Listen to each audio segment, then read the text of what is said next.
Are you launching a tech startup and wishing you had a step-by-step guide to help you? Well, our guest has exactly what you need to succeed with his book, From Startup to Exit, an insider's guide to launching and scaling your tech business. Get ready to take notes, founders. You are definitely going to up your game today on the Startup Life Live Show. Let's glow.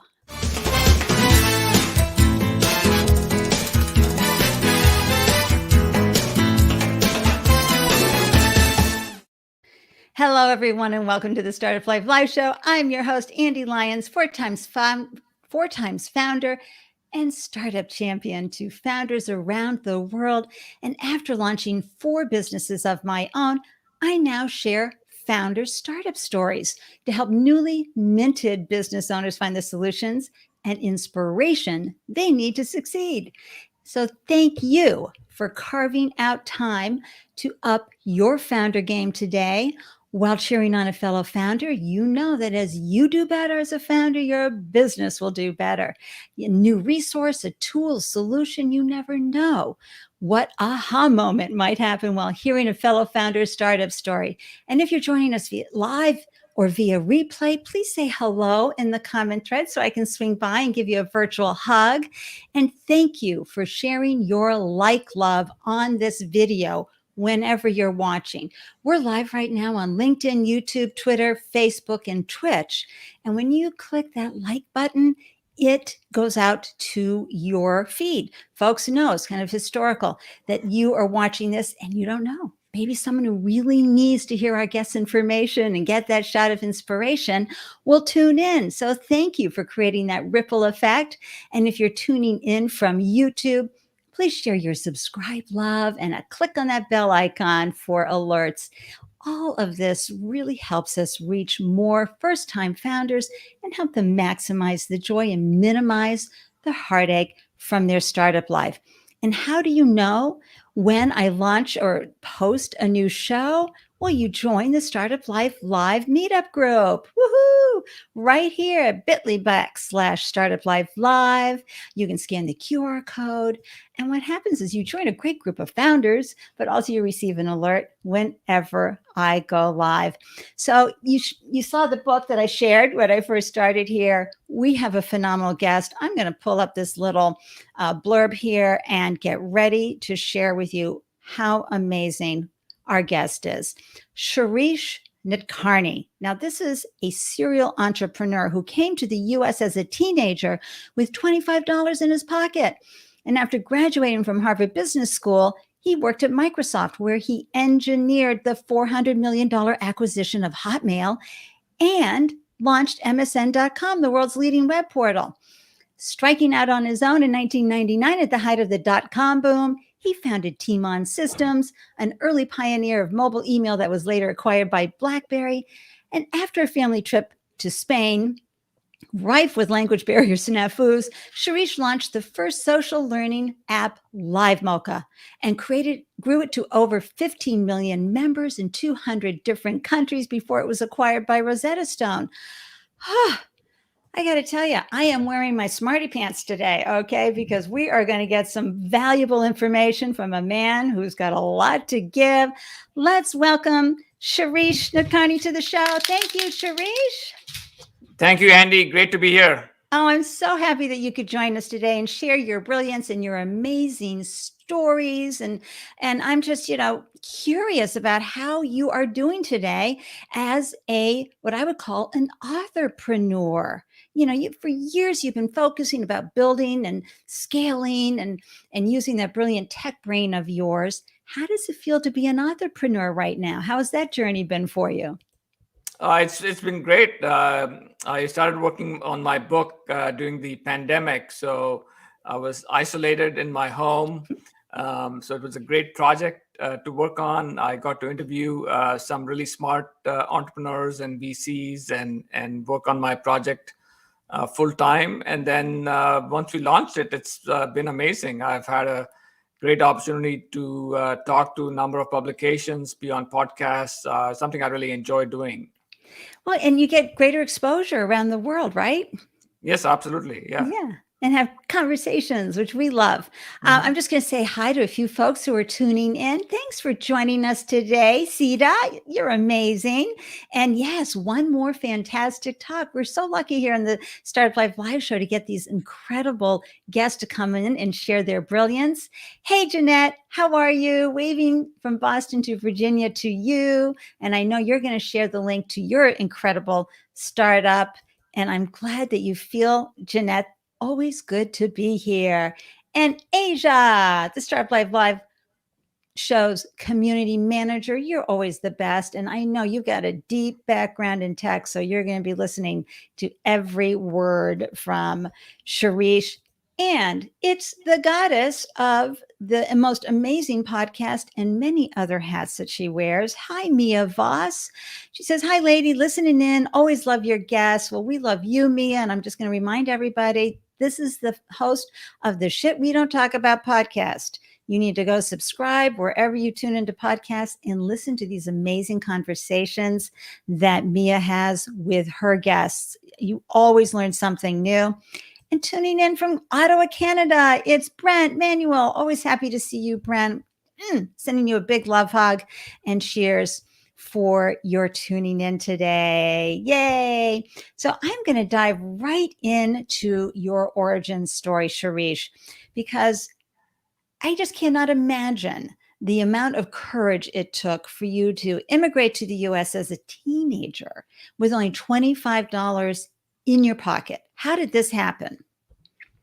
Well, actually, from a very early age, as a teenager, I was really fascinated by the US and its technological prowess. I was first inspired by the space program. I saw on TV the Apollo 11 landing, and I thought, wow, this is amazing technology. And later on, as I graduated from high school, I wanted to do computer science. Unfortunately, at that time, the universities in India didn't really have a computer science program.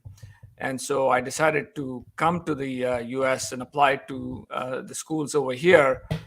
Fortunately, I got into University of Michigan, which is a top computer science school. Yes. And, that's kind of what led me to come to the United States. Excellent. And then you went on, you got even more education. Did you work for a while before you went to grad school? Yes, I did. I worked in the Bay Area as a software engineer before I went to Harvard Business School for my MBA. Excellent. Folks, this is that inner drive, right? That helps you, do and pursue and dream in spite of any evidence that says you shouldn't be doing it. So I love this early days of adversity with a lot of possibility that you had in coming here. Now, you had an extraordinary career at Microsoft. What called you? I mean, first of all, how did you get up and get to do all that great stuff? I mean, to help, with the acquisition of Hotmail and to launch MSN.com. Like, how did it take you a while to build up your presence and your personal brand and professional brand within the organization? Yeah, I mean, I got some amazing opportunities at Microsoft. This was in the very early days of Microsoft. I joined right after the IPO, and I got to work on email software. I was 26 years old, and I got to launch email for the first time, create a new category. Oh, come on. Yeah, it was amazing. I mean, what an opportunity to... at that time, email was not widely used. Folks, Shirish and I are all old enough to remember email. You sent letters or maybe faxes. Nobody did an email. Exactly. At most, you use voicemail. Right. And, no, I got some amazing opportunities at Microsoft, and then in around 1997, I was brought in as a member of a new team that was asked to kind of reshape the strategy for MSN. I was driving the product strategy and decided that we were missing two key applications, search and email. And on the email front, we decided that it was best for us to go acquire Hotmail, which was growing like weeds at that time. Great. Oh my gosh, that's so exciting. And you mentioned that you're coming now into the late 90s where we had those of us who were alive to remember the flurry of activity with the dot-com boom. I mean, people were jumping ship from really good jobs because they just wanted to say they were part of a dot-com. And so what I always think is amazing, I mean, there you were, you've done some remarkable things at Microsoft. And I mean, you were there for a while. What prompted you to leave benefits and steady paycheck and credibility in your role within a top organization and become an entrepreneur? Was it the lure of the dot-com? Was this something you have been thinking about for years? Yeah. So first of all, I've always wanted to be an entrepreneur, but I decided to join Microsoft to get some real work experience. And there are two things that prompted my move to leave Microsoft and start my first company, Team On Systems. First was I was really inspired by the Hotmail story. So here were two young founders, probably 25 to 27 years old, who created this amazing, simple application, which was the first web-based or SaaS application of its kind. And I said, hey, if Hotmail was really successful as a consumer email application, why not offer an enterprise grade email solution for small businesses so that they didn't have to go buy servers and install them and install new software, all of that. And so my vision was to create an enterprise grade email solution that would be offered to small and medium sized businesses.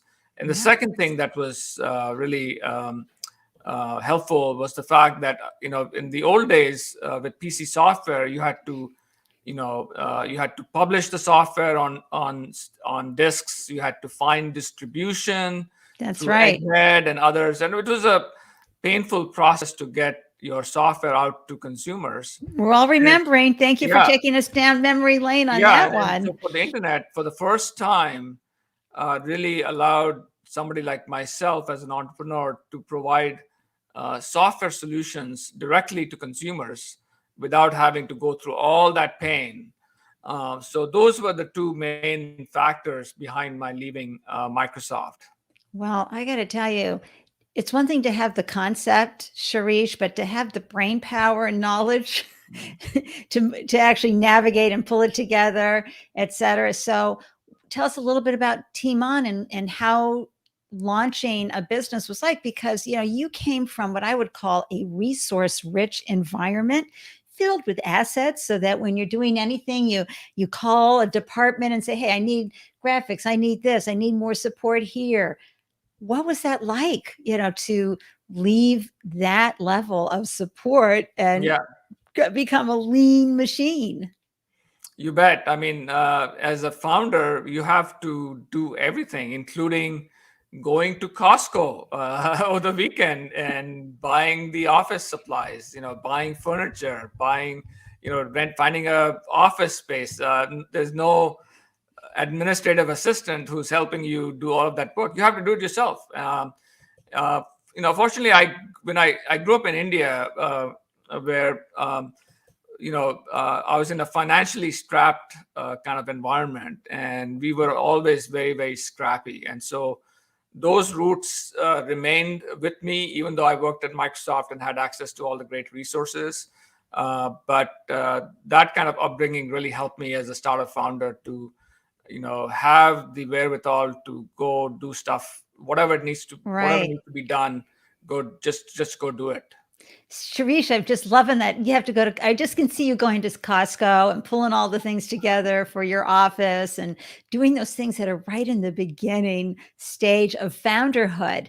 And I tell folks all the time, similar to parenthood, I can't really prepare for founderhood until it happens, right? Right. It's so hard. Absolutely. And so you made the adjustment from, the big corporation to the lean startup world. Um, tell us just a little bit about what that journey, what some of the mistakes, some of the wins that you had from that first startup. Yeah. So, I unfortunately made the mistake of assuming, without any real market research, that my vision for, enterprise grade web-based email would be a hit, and that, small and medium-sized businesses would flock to that solution. But unfortunately, I was probably 20 years ahead of my time. Of course, now everybody uses web-based email, whether it's at personally or whether it's in an office environment. But I was well ahead of my time, and my solution didn't really get very strong market acceptance, and so we had to pivot. Yeah. Fortunately, I had raised during the dot-com boom. I Mhm. was fortunate to have raised $15 million, Mhm. and I was very frugal in spending it. Very frugal. A lot of companies went under, as you may Yes. recall, but we pivoted to mobile email solution. This was in the very early days of BlackBerry. It was very clear that people wanted to access their email on the go. And my vision was to provide email not on a dedicated device like BlackBerry, but on commodity consumer phones that were now internet connected. And that's where we started getting traction. And ultimately, the company was bought by BlackBerry in 2002. I love that outcome, something fierce. I'm just going to do this for a second.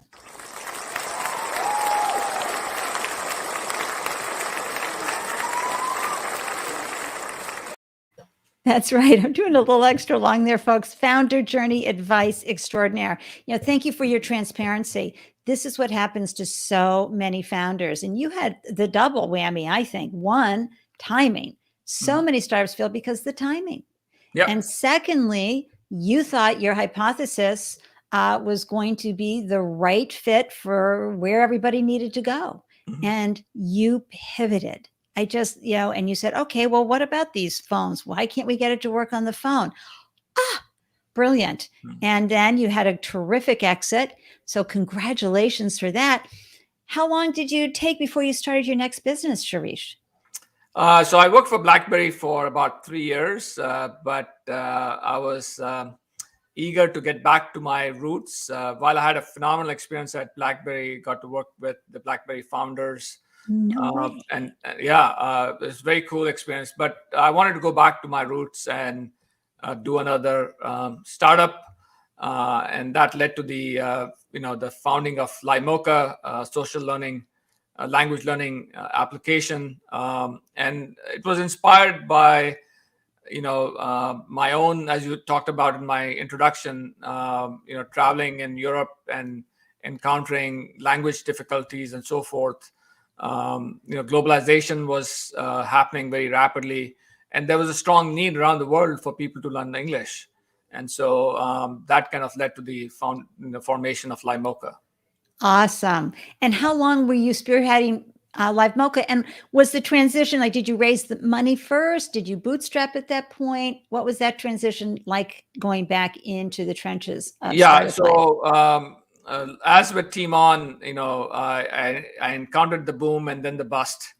So I was fortunate to have raised money for Livemocha, about $6 million before Excellent. the financial crisis hit In 2008.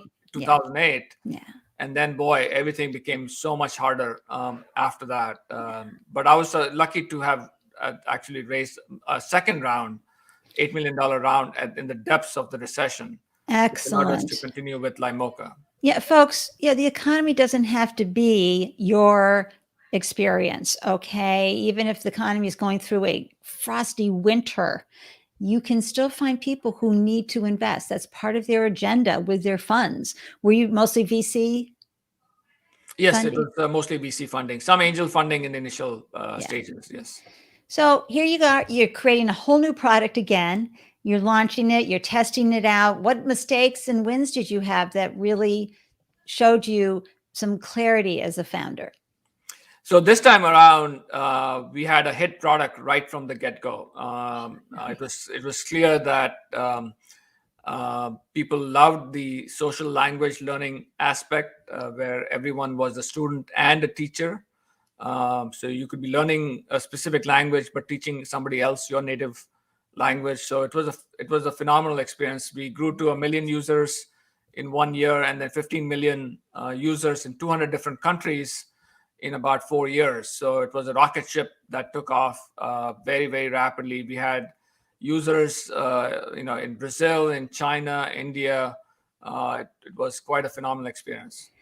Unbelievable. And then how did you exit with this, and why did you exit? Why didn't you just hold on to it? Yeah, that's a great question. One of the challenges that we ran into was monetizing our user base. So if you remember, this was in the 2007 to 2010 timeframe, and 90% of our users were from outside the U.S. And in countries like Brazil, India, etc., a lot of people at that time did not have credit cards. And so it was very difficult when we started charging for our courses. It was very difficult to monetize those users. So our conversion rate was low.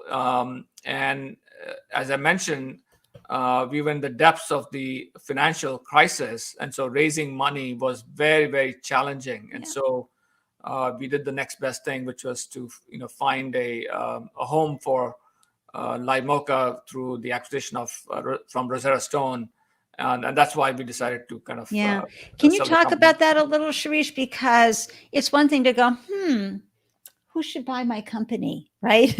Yeah. To actually starting the conversation. Like, did you pick up a phone? Like, how did that happen? Yeah, it's one of the things that I talk about in my book is that you should always keep a list of companies in your space that are much bigger players who could be potential acquirers of the company, even though you may have no desire to sell your company. I clearly recommend that people go all in and seek to exit through an IPO rather than an acquisition. But at the same time, you have to be pragmatic, and you should keep track of who could be potential acquirer for your company, and then engage in conversations with them and potentially partnerships. So we had a major partnership with Pearson, which was also in the language learning business. So they were a cooperator with us and a potential acquirer. Of course, they didn't acquire the company, but Rosetta Stone did. But even there, I had a conversation with the Rosetta Stone CEO, in 2010. Okay, and, I want to know, how did you get the CEO of Rosetta Stone on the phone, Shirish? Well, actually, he contacted me. We were growing like weeds, and clearly they were watching us. And so, he reached out to me and said, "Hey, I'm in town. Would you like to, get together?" And so I said, "Yeah, sure." You have to keep things to your, close to your vest about how you're doing and all of your proprietary stuff. But there's no reason why you can't talk to your competitors. Right. And for folks, acquisitions are wonderful. Folks tend to be worried about someone's going to steal their idea. They want to buy you once you've proven your idea. And so I love that Rosetta Stone outcome. And folks, the reason why I've taken you all through this wonderful journey of Sharif's impressive background is because this is what gives him the credibility to write this book from startup to exit. He's lived it several times. He knows what he's talking about, and he brings a unique perspective because he spent years in corporate doing really big things and then launching the business, having all those experiences. I'm sure, Shirish, you wish you'd had a step-by-step guide. But folks, I just want to do a quick promo here for this. What I love about this book, seriously, is it's like, okay, what do I need to know here? You just go to the chapter. And there it is. It's like an encyclopedia. Oh, okay. Yep. I got to do this next. Great. It's wonderful, Shirish. I'm glad for the time that you had to put into it and really reflect on all those different steps of the process. And yes, Jeanette, I agree. Very impressive. Hey, Asia, you got a question for Shirish? Okay, seems like a common thread for your success is finding problems that need solving. How do you go about beginning to solve a problem? Do you have a go-to framework? Well, I would say that I don't necessarily have a framework, but one of the critical things I learned at Microsoft was to think strategically. And think about where business is headed, where technology is headed, and try to figure out ways to really leverage trends and innovations to be successful.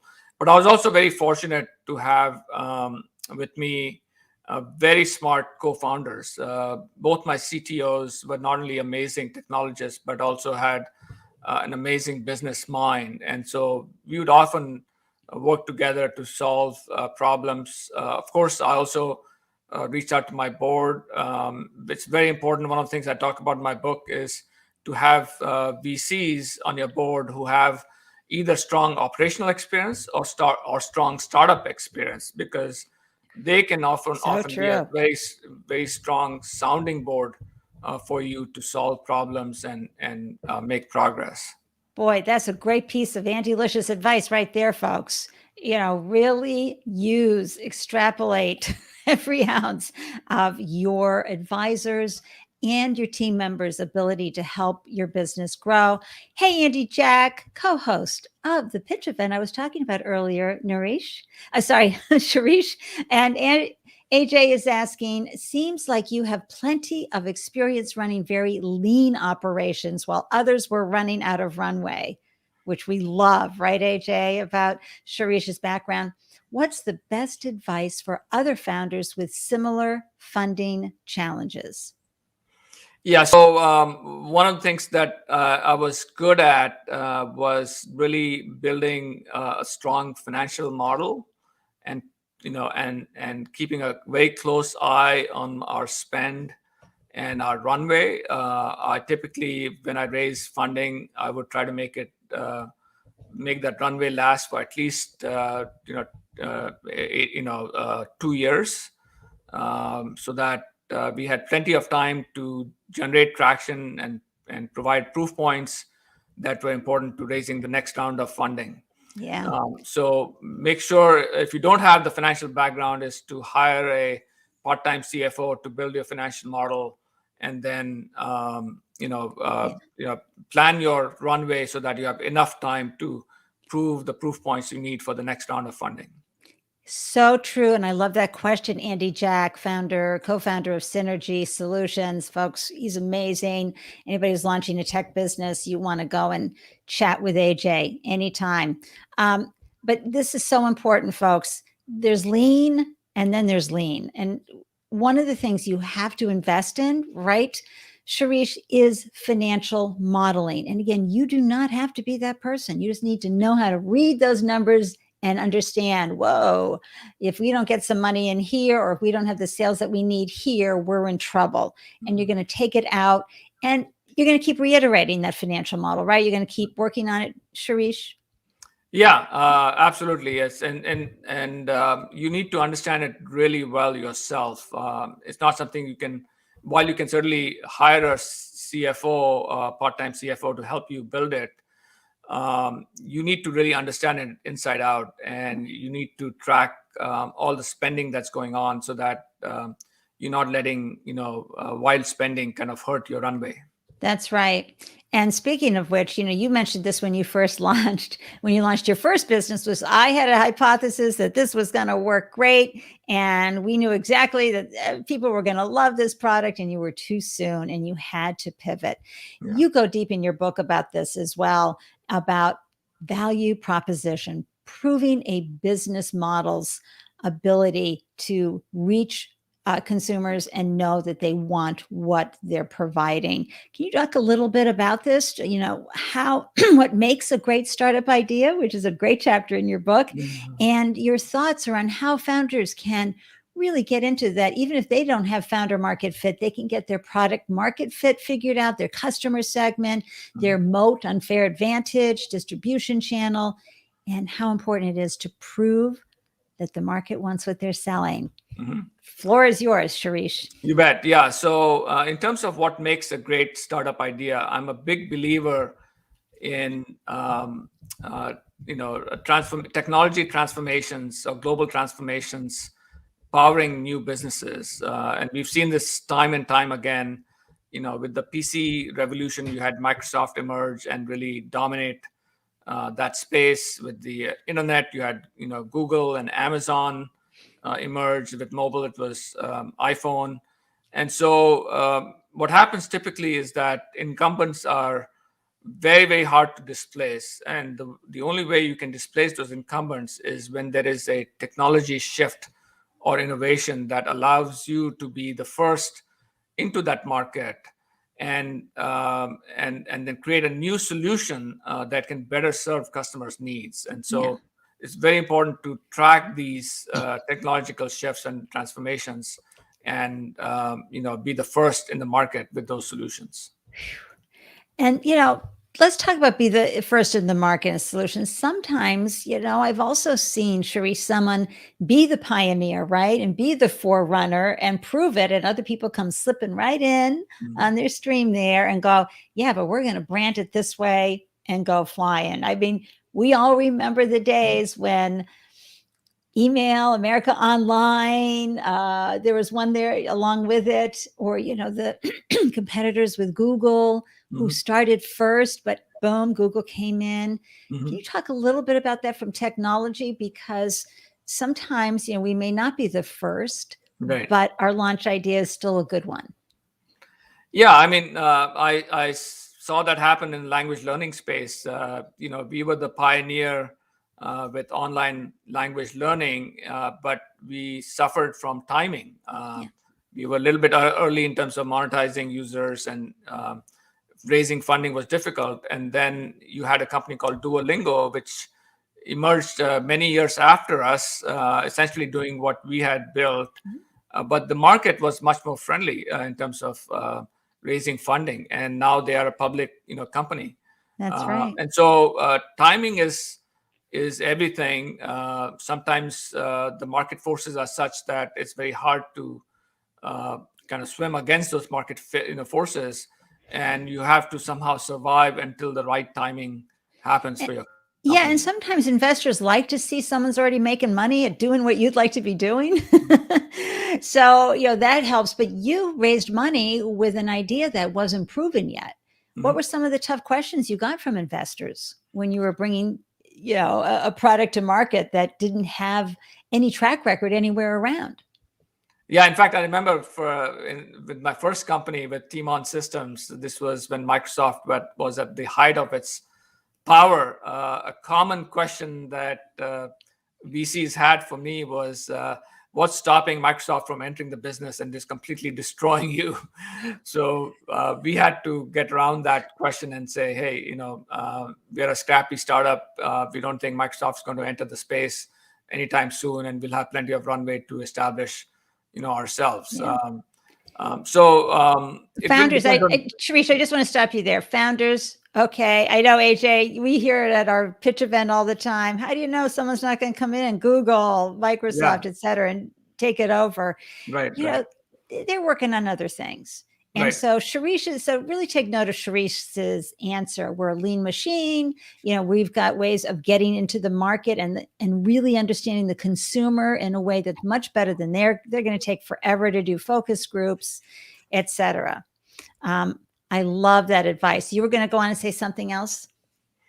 No, I mean, you don't get those kind of questions anymore, because there's so many examples of young, scrappy startups that have emerged. Like, Facebook was clearly very dominant, but Instagram came out of nowhere and established itself. You had Snap doing the same thing.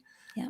So, if you have a strong value proposition, the internet population is so large that you can grow very rapidly and create what I call network effects, where it's a flywheel that just keeps spinning faster and faster. And it's very difficult for an incumbent to really come in and disrupt you. That's right. Yeah. So there are many examples now of companies that have emerged as very young startups with, Instagram had 10 people when they were acquired. It's an amazing story. Yeah. And here's the founders of this platform, StreamYard, right? 2 kids that have shoes older than they are. And, the same thing, they very scrappy, just a few people. Or our local company HubSpot. I remember them when they were in the MIT's incubator. Just a handful of folks, right? Yeah. And so HubSpot really had tremendous success just for that reason. Hey, Olgi, always happy to see you. He says, Andy, always such a breath of fresh air, seeing you in your element. You are the best. Always love tuning into your shows. You always have amazing guests. I can tell you, folks, and this is Olgi always knows, I'm going to pop him up into the screen and celebrate him with his heelless shoe technology called The Difference. And you go to smthedifference.com and check it out, folks. And we had Olgi on the show earlier the year, and his startup story is amazing. And he's saying here now, Shirish, where were you when I was starting my company? You would have been an amazing asset. Love your advice and story. Thank you, Olgi, for tuning in. And of course, Asia saying, thank you so much for your advice, Shirish. Awesome. So here's a question for you, because you do the best job in your book in talking about splitting founder equity. Okay, folks, this can be the biggest disaster in the world, especially if you don't have attorneys who know what they're doing in setting up operating agreements. Please share, Shirish, some of the do's and don'ts and whys. Okay. Yeah, you bet. Yeah. I mean, it depends on the scenario. I mean, sometimes it can be simple, and two founders start together, and you decide to split it roughly 50-50. But you could have a situation where you're a solo founder. You work on the idea for a couple of months. You have built a prototype, talked to some customers, and then you're talking to VCs, and the VCs tell you, hey, we don't like to invest in solo founders. You need to go find a co-founder who can be your business partner. So now you need to bring in a business co-founder, but it doesn't seem fair to split it 50-50 because you've invested a lot of time and effort and money into your startup. So how do you now figure out how to split that equity? So there are a number of ways that I talk about in my book how to do that. One is, for example, to figure out how much real cash you have invested in the business, and then treat that almost like an investment, like any other angel investment into the business before you split the equity. If you're going to be the CEO of the company, then you probably deserve 5% more. You can't divide up equity equally if one person is CEO, the other person is the CTO. The CEO will always get more equity. And then you deserve more equity if you have already done the work to validate the idea, or you've done work to build a prototype. So I go through some sample examples and math in my book that will help you figure out the founder split. And then finally, what I recommend is if you still have an argument with your co-founder and nobody's really happy, is bring in an experienced angel investor into the equation and have that person say, how the equity should be split. So you have a neutral person who's making that decision, for you. So those are some of the tips that I discussed in my book. This is, because, Shirish, it gets so exciting when you're launched and everybody's working so hard and, pedal to the metal, whatever. Anyway, going quickly. And a lot of times they don't take the time to work this out and really understand. So I've even got it highlighted in my book, chapter 6. Okay, everybody, in this book, in the Startup to Exit book, really does an incredible job at laying that out. And you as a founder or a co-founder really need to take this seriously, because investors look at your cap table. They want to know who's on there, and they want to know who is in it to win it with you as a co-founder, right, Shirish, as well as the investors. Yeah, you bet. Yeah. And do you have any advice as far as giving a board of advisors a piece of the action? Do you kick the tires for a while first and then provide a little percent or so?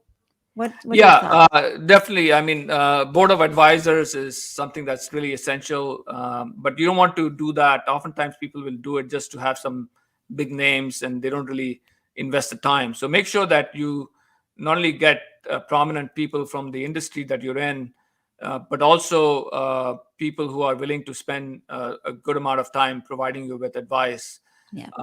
And definitely, I would recommend that you start working with them first. Have a couple of meetings with them, see if they can really add value, and then structure a advisory agreement.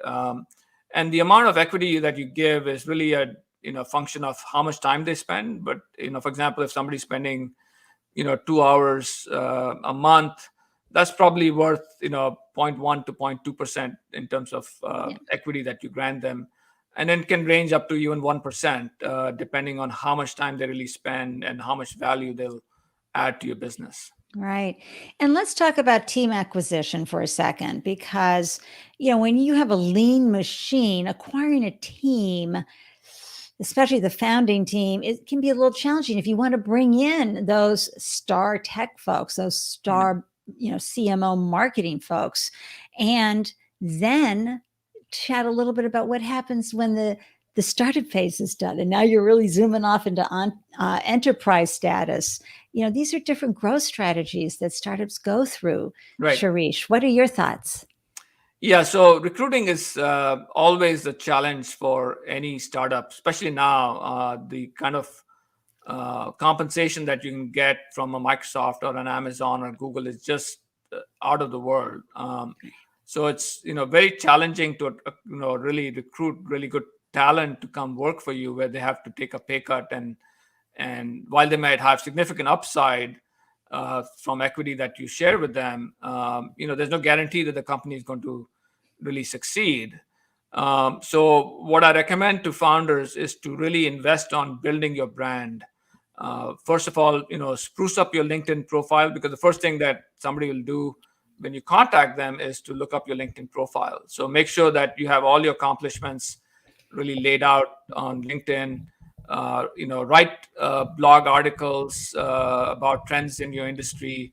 Hire a PR firm to get really good PR. And then finally, obviously, get funding from brand name VCs.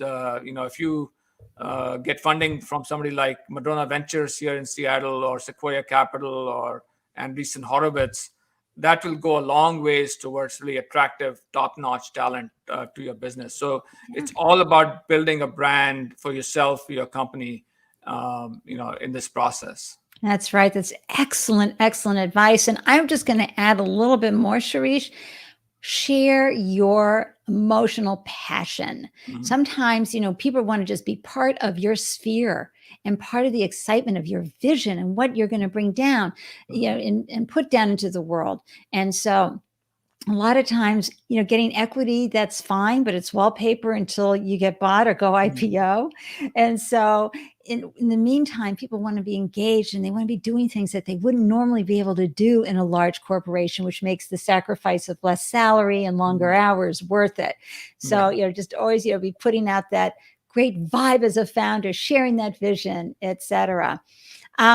Another question I have, it's really one of my favorite topics. And folks who follow the show know that I'm always bringing this up. Let me just grab it. I said I'm always bringing it up. But hold on. I've got it. Here it is. Okay. Calculating, understanding customer acquisition costs and how much marketing dollars you're going to need to bring on customers. Okay. It's, long-term value, customer acquisition cost, and then that equation is going to give you the number you really need. You go into depth as well in your book, From Startup to Exit. Shirish, please share some of your thoughts around this very important topic that does not get talked enough about. Yeah, you bet. It's something that once you have an established business, that your VCs will ask that question: what is your customer acquisition cost? What's the lifetime value of your customer?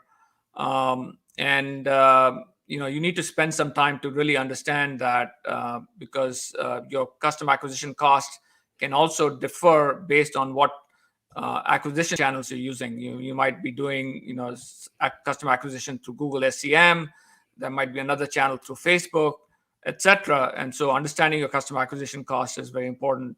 And then once you acquire the customer, understanding your churn, how effective are you in retaining your customers, what is your profit margin on your customer revenue, and that will help you to understand your lifetime value of the customer. And typically, VCs like to see anywhere from 3-to-1 or 5-to-1 ratio between lifetime value and customer acquisition cost. So those are things that you need to really track very closely, because not only will it drive your future profitability, but also will drive interest from the VCs to invest in your business. That's right. And folks, I will include a link in the show notes to my handy dandy Andy Licious advice video on just how to calculate each of those LTV, CAC, and the LTV CAC ratio. It's a fun 5-minute tutorial, and it will really help hone in on why this is so important. Because as Shirish said, and I'm sure you've heard Gary V and others going, hey, LTV CAC, stuff like that, and gone, I'm not sure. So I'm thank you for going deeper into that, Shirish, and helping our community, the Startup Life Live Show community and founders around the world understand how important this is. Okay, so something that doesn't get talked enough about as well, and you address it in the book, which is wonderful, it's managing and leading during downturns. So, I just, my gosh, folks, we saw it with the pandemic and we're experiencing it now with the supply chain. But before COVID, Mother Nature could come in and wipe your business out. A whole shift could happen, and people's a new technology could come in. And so you have to manage your team while you're figuring out how to pivot. Can you talk a little bit about this, Shirish? Yeah, you bet. I mean, I had encountered downturns twice.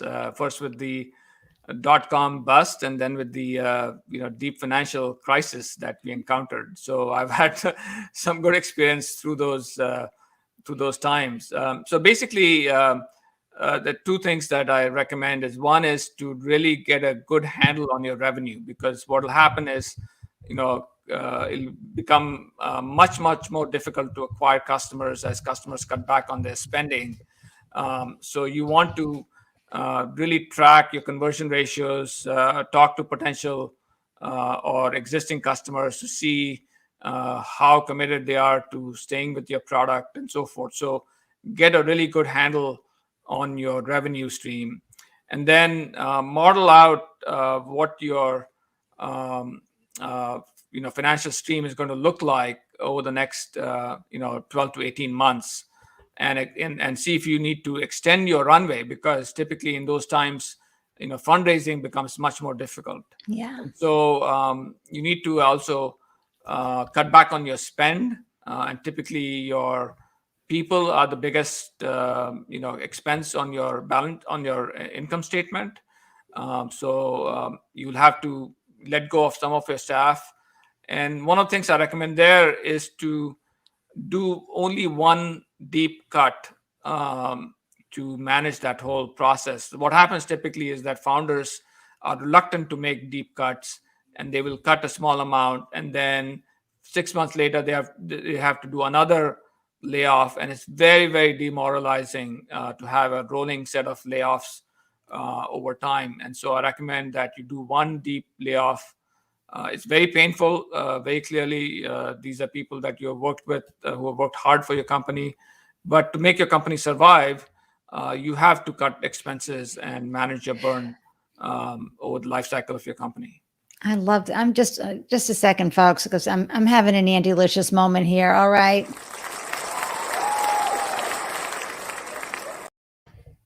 Such wise advice, Shirish. Seriously, it's something we don't want to talk about, right? As founders, we just want to talk about the glorification, not the struggle is real, including having to say goodbye, having those conversations. And as a former .com owner, when I had to take our company from 100 employees down to 0. And because we were not able to keep the oxygen coming in the late 2000s to keep the company alive. And awful, because a lot of hopes and dreams for everybody, they go down the toilet when you have tough times happen. So on a more positive note, What can founders do today to prepare for an acquisition or IPO down the road? What can they be working on? So, as I had mentioned a little bit earlier, in terms of an acquisition, the biggest thing that you can do is to keep a list of all your major competitors and players in the industry who might become potential acquirers for your company, and then engage in strategic discussions, partnership discussions to see if they can potentially partner with you, because as they become familiar with the company over time, they may reach the conclusion that they're better off, buying the company as opposed to acquiring or building their own technology Yeah. for that. With regards to IPO, you need to reach a certain level of scale in terms of revenue and predictability of revenue. So typically, companies go IPO when they are a little over 100 million in revenue. They're growing at least 30 to 40% year over year growth, and that they can predictably forecast their revenues.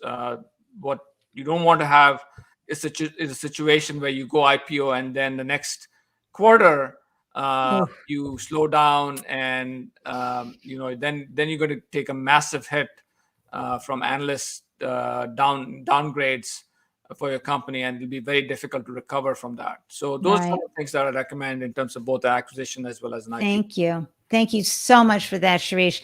Aisha has another great question. Between researching new trends and managing your business and building your brand, and how do you structure your time? I mean, does anybody in your family see you? That's No, Andy. actually, I'm what I'd say actively retired at this time, which gives me a lot of flexibility. I take But the when you morning. Yeah. Yeah, but when you were working, when you were launching, what was your day like so that you could fit all this in? Yeah, so clearly work long hours, but I'll give you some tips. For example, I thought that it was very important for me for my own physical and mental health to work out. So I built a in-home gym, so I didn't have to go to spend precious time going to a gym and working out. And then I came to the conclusion that if I could work out even twice during the week, during the work week, and then work out both Saturday and Sunday, I could get 4 days a week of workout. So that was a very important part of my Yeah. schedule. So just because you are working very hard doesn't mean that you can't really spend time working out. And the second piece was spending enough time with my family. So literally, what we would do is I'd come home late, have dinner, and then I would sit on the kitchen table with my kids, both my kids who are in middle school and high school, and I would be working, and they would be doing their homework. I would be helping them with their homework. So I thought I got some good quality time with my family as well while I was working late into the night. So Excellent. it's difficult. It's certainly challenging. It's difficult, but you can get other goals accomplished, such as working out as well as spending time with your family while you're working hard on your startup. That's right. And many moms during the last 16 to 18 months have had to do all of that too, Yeah. as well, and dads managing that process. So let's talk about your book for a second. What is your, I mean, because as a founder, we all have hopes and dreams for our businesses. So just like launching a business, you have Mhm. now launched a book. What is your hope and dream for from startup to exit? So I have a little bit of an idealistic mission around the book. You may have heard of the statistic that 9 out of 10 startups fail, but the one startup that succeeds, boy, they can change the world, as you've seen with Google and Amazon and Microsoft and others. And so my hope is not only to inspire on budding entrepreneurs to really take the jump into the startup journey, but to also even so slightly change that equation. So now maybe 2 out of 10 startups succeed. And if that happens, then boy, that would have a pretty major impact on the economy, on jobs, on technology innovation, and so forth. So I'm really hoping that I can, in a small way, contribute to the growth of new Aw. startup companies. That's a beautiful North Star, Shirish. Seriously. And I believe that that's going to happen because of how you walk founders through from start to finish. And folks, sometimes instead of just looking at the big stairs, you want to do that one step at a time, but also you need to look at what that stairwell is and stairway is and what that end is and work your way back. And so that's the beauty of Shirish's book. It helps prepare you for everything along the way, what to expect along the way with your business. And I think this is going to help so many founders have a better outcome because a lot of times you guys just move way too fast without enough knowledge. There's no hurry, okay? Take your time, read Shirish's book. And again, I'm going to have the link in the show notes for podcast listeners as well as those watching the video. And then, of course, you can scan this QR code here and grab a copy. Your business will thank you from the bottom of its heart from what you're going to learn about launching and scaling a tech business from Shirish's book. So, Shirish, how has this founder journey been for you? I mean, I always say it's the best personal development program out there. You were already further along in life when you decided to become a founder and already had gained so many incredible experiences, lived experiences. And so, how has this journey served you both professionally and personally? No, it's been a amazing journey. I've had the good fortune to work with some really smart people.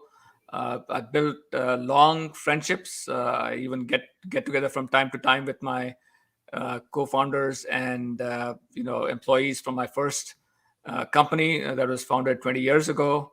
But I feel I have grown as a leader, and I've grown as a communicator. Nice. You have to develop those leadership skills and communication skills. Otherwise, it's really very challenging to run a startup and really encourage your employees and motivate them. You have to have those skills, and so I built those skills, I believe, and I love talking about opportunities, and I love meeting startup founders. So it's been an amazing journey. I wouldn't miss Oh, it for I anything. love that. And I'm encouraging any accelerator and incubator, executive directors, and folks watching the show, have Shirish come in and Mm. speak Yeah. virtually. Look how much he has to teach all of your wonderful cohorts out there. And Shirish, this is why I love going live. We get great questions like Asia's given us and Olgi, et cetera, and Mia. But look at this. Karen is asking a terrific question. She says, great talk so far, Shirish. Is there anything that didn't make the book that you wish you added after publishing? Well, I'm happy to say that I'm working on a second book. So there's a lot more to talk about. I'm not quite going to disclose what that is, but there is more to come about the technology industry and the trends and what I'm seeing. So hopefully in the next, it takes about 2 years to Mhm. get a book out. So hopefully by late 2022, you will see my next book. You've always been on the cutting edge of technology. You've seen things way before they're ready to be out there. So you've got a view on the horizon. So I'll be really looking forward to that next book, Shirish. So anyway, thank you so much for coming on the Startup Life Live show, sharing your stories, your lived experience, and your incredible wisdom from your working not only at Microsoft and doing incredible projects there, but also through launching two amazing businesses from startup to exit, and for sharing some of the brilliance from your wonderful book right here, everybody. From startup to exit, come on, click the code, go and buy a copy for yourself, because as I said earlier, business will thank you. Thank you for writing the book, Shirish, and thank you for joining me today. Thank you so much. I really, really enjoyed the conversation.